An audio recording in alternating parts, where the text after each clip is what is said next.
Hello and welcome to the web series, ZeroPM Pieces. In the ZeroPM Pieces, the researchers in the project will tell you about one piece of the ZeroPM puzzle that they're working on.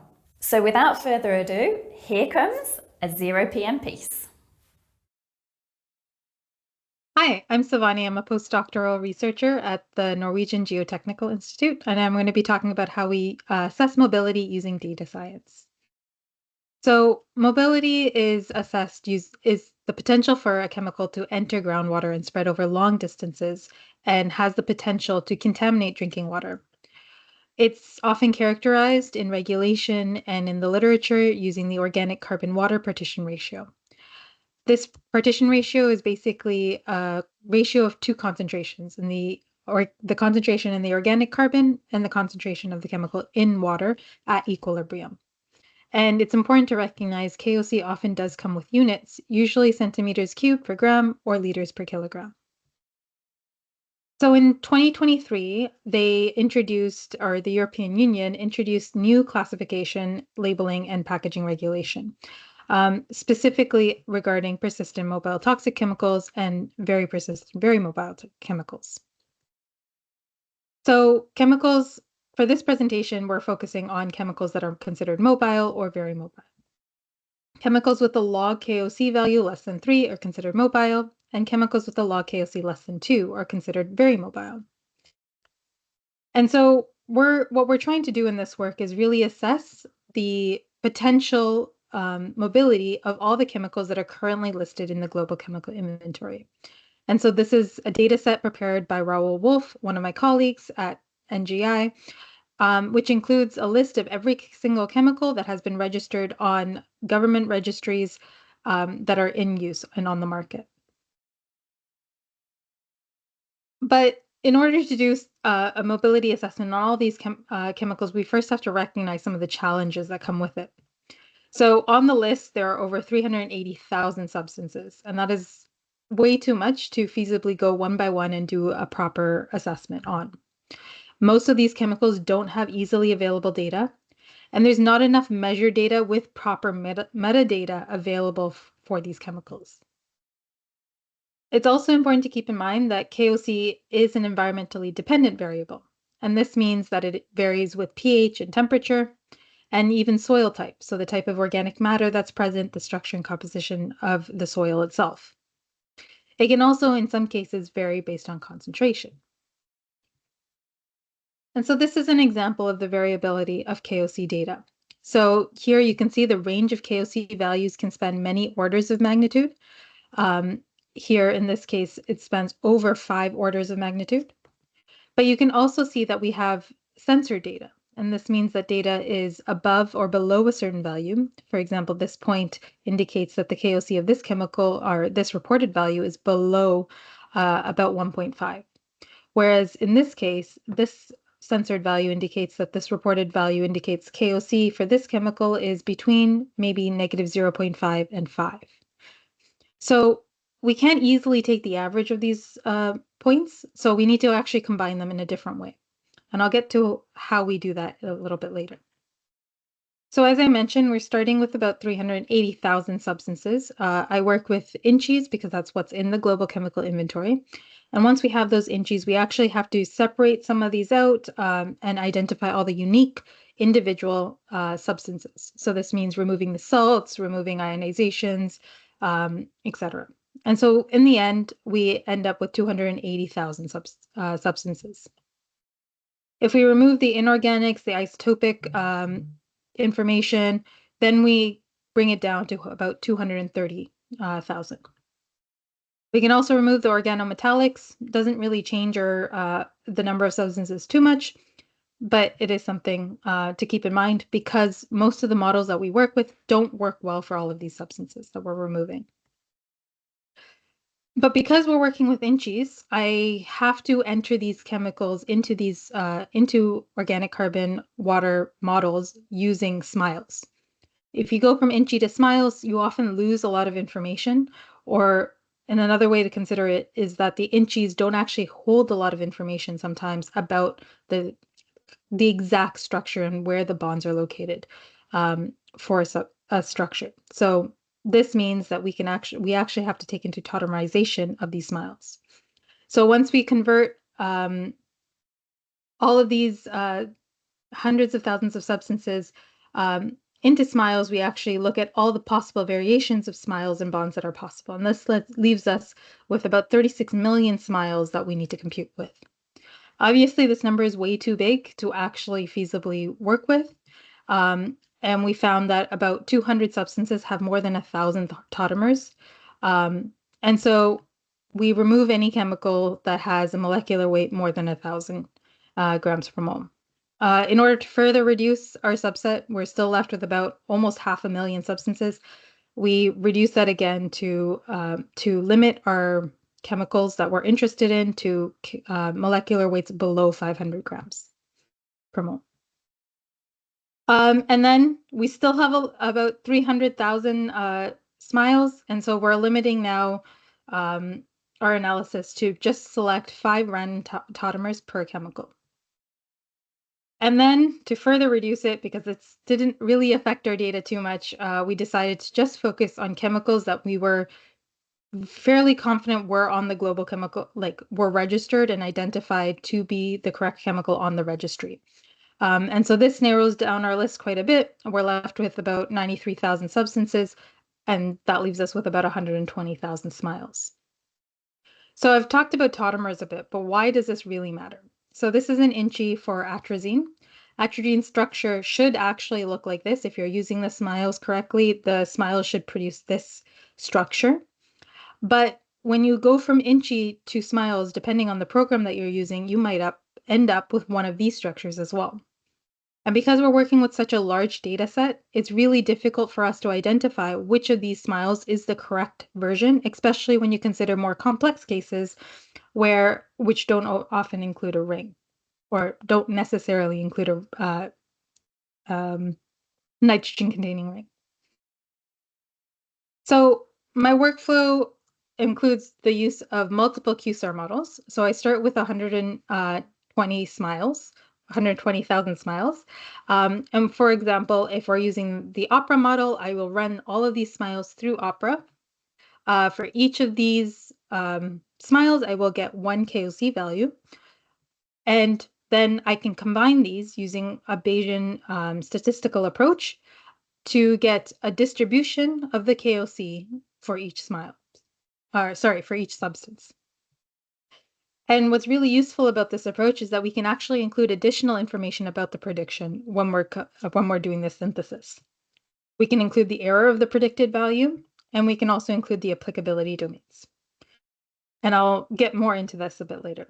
But ultimately, using this information, we end up with estimated values for KOC from OPERA for 93,000 substances. And we do the same thing for multiple models. So I do this using PP-LFERs, EpiSuite, QSAR-INs, Franco and Trapp equations that are pKa and log KOW based to predict KOC, and ACD labs. Each of these models provide different number of predictions per smiles. For example, EpiSuite provides 2 predictions, while the Franco equations and ACD labs provide 6 predictions because I'm getting 1 prediction at each pH between 4 and 9. And then for each substance, I get a distribution from each of these, and then I get an estimated KOC, estimated distribution for KOC from each of these models for all 93,000 substances. So what am I talking about when I talk about these distributions? So this is an example, randomly selected chemical. There's no significance to this chemical, but this plot shows you on the x-axis the log KOC values that have been predicted by the models for each of the different tautomers, that are those circle points here.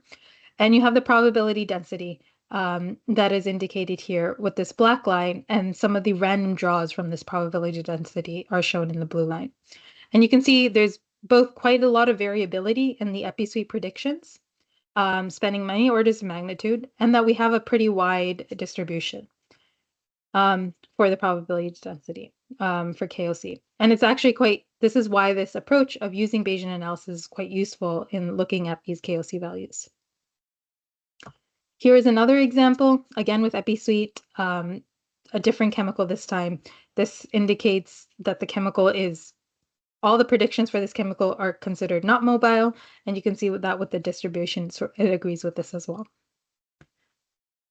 Another example is OPERA. In this case, all of the predictions actually showed showed the exact same value, and so the distribution is a bit flatter, but it still agrees with this value.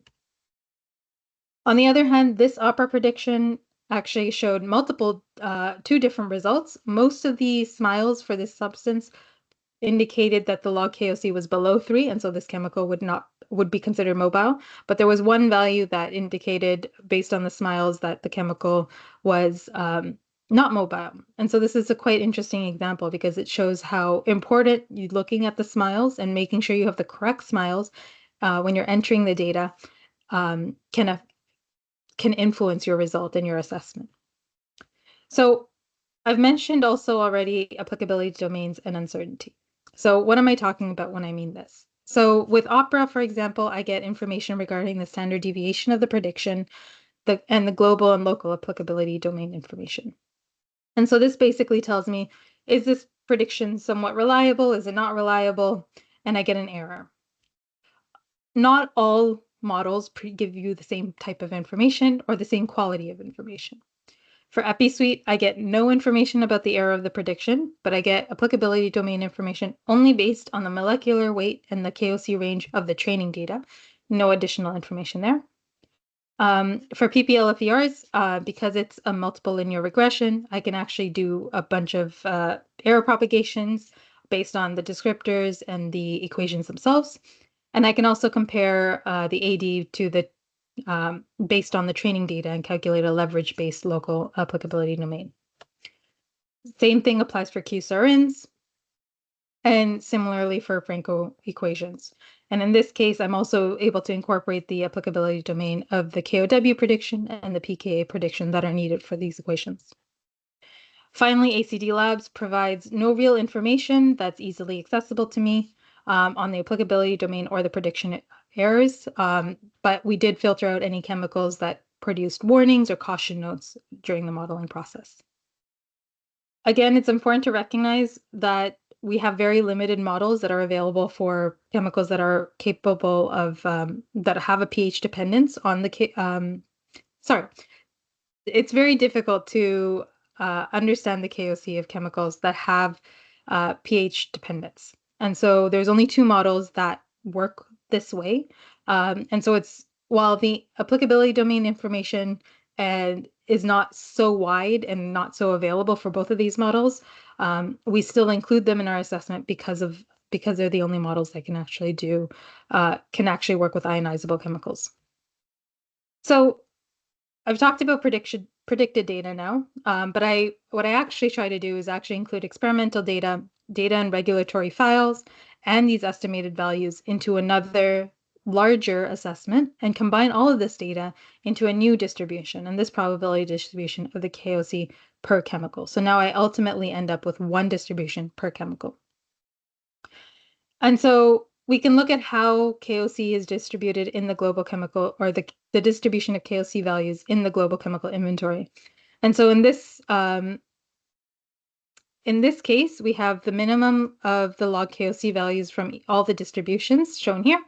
And it's not completely unexpected that most of the distributions for the minimum value are on the low end.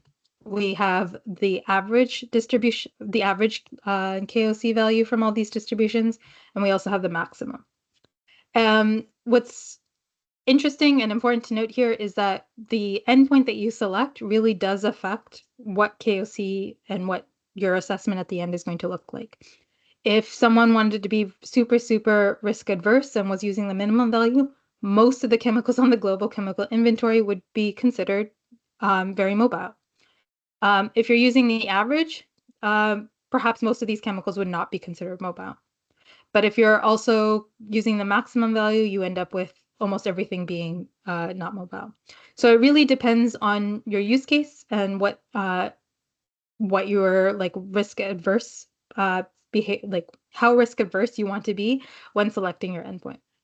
Here's another example. It's just showing a distribution of the chemicals that are considered not mobile, mobile, or very mobile, depending on the color and shade shown here. And you can see that if you're using the 10th percentile for your endpoint, most of the chemicals are going to be considered very mobile, whereas if you're using the 75th percentile over here, you end up with most of the chemicals being considered not mobile. So while there is not an exact metric or recommendation that we can provide saying this is the endpoint that you should use, most likely it's best to use a central tendency, so like the mean or the median, as your endpoint in this case, unless you're looking at very specific examples. So with that, I just want to say thank you to all ZeroPM and all our collaborators in the project, as well as to my co-authors, Raoul Wolf and Hans-Peter Arp, and also to Nizam at InChI, who has provided a lot of feedback on the Bayesian analysis approach and facilitated access to computational resources. And with that, I'm happy to take questions. Thank you. ZeroPM, Zero Pollution of Persistent and Mobile Substances. This project has received funding from the European Union's Horizon 2020 Research and Innovation Programme under grant agreement number 101036756.